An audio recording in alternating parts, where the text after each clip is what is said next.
Right now, the coastal storm we've been warning you about for days is now descending on the Grand Strand. We're timing out the system and breaking down when the rain will actually let up. It is a concern because, there needs to be maybe a little bit more protection when these storms come in. Plus, why some North Strand homeowners may be fearing for their properties this weekend. Plus, the annual Little River Shrimp Fest is canceled for today. What organizers are saying about tomorrow. The news at 7 starts right now. Your first alert. This is WMBF News, today at 7. Good morning to you. I'm Eric Richards. Thanks for joining us on TV and wherever you stream. Meteorologist Jace Passmore is joining us with the latest on the rain, and we are first alerting you to what you need to know before you actually head out the door on this Saturday morning. Good morning, Jace.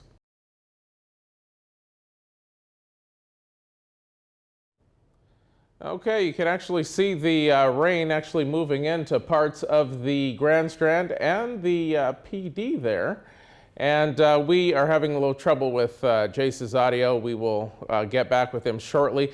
But in the meantime, I can tell you that you can track the king tides and this weekend's coastal storm from the comfort of your home by scanning the QR code on your screen right now. All you have to do is download the free First Alert Weather app. By doing so, you'll be able to see when showers are headed your way, while also tuning into the only live video updates on the forecast in town. Again, just scan that QR code on your screen or simply search First Alert Weather in your app store. At 7:01 now, the popular Little River Shrimp Fest has been canceled today due to the weather, but there is hope that it will return tomorrow, as organizers say that they will make an announcement about that coming up at noon today. And in the North Strand, there are concerns over beach erosion and whether the sand dunes will actually be able to handle the storm. Maddie Sexton is there with the latest.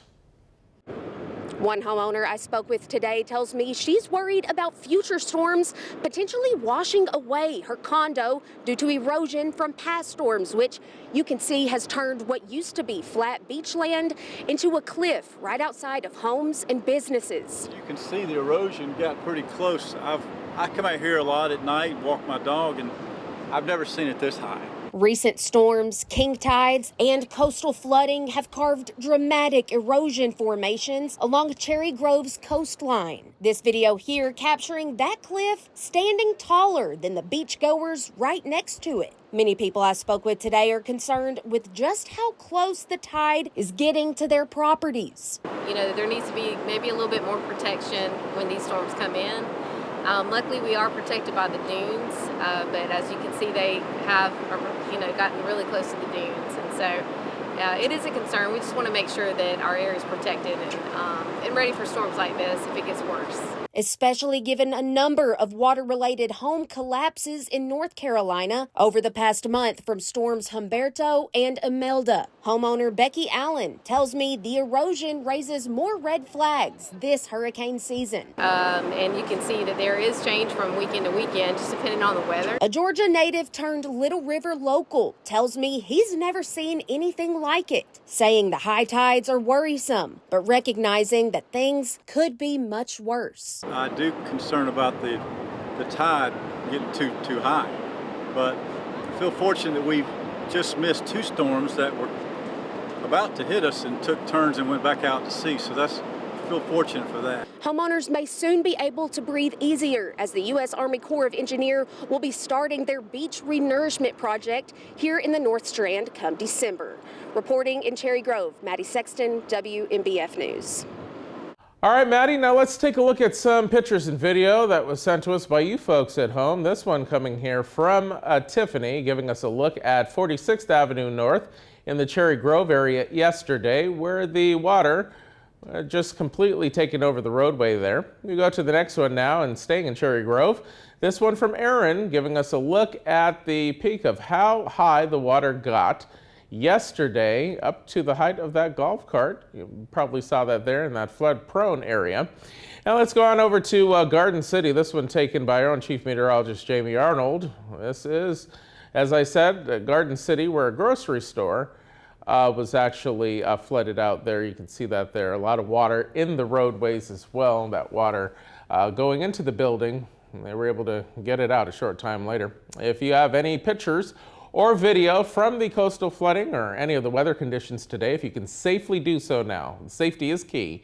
All you have to do is scan that QR code on your screen and download the First Alert Weather app. Then when you get onto the app, you click on the Submit a Photo tab, and you could even see your pictures or video on the air right here on WMBF News.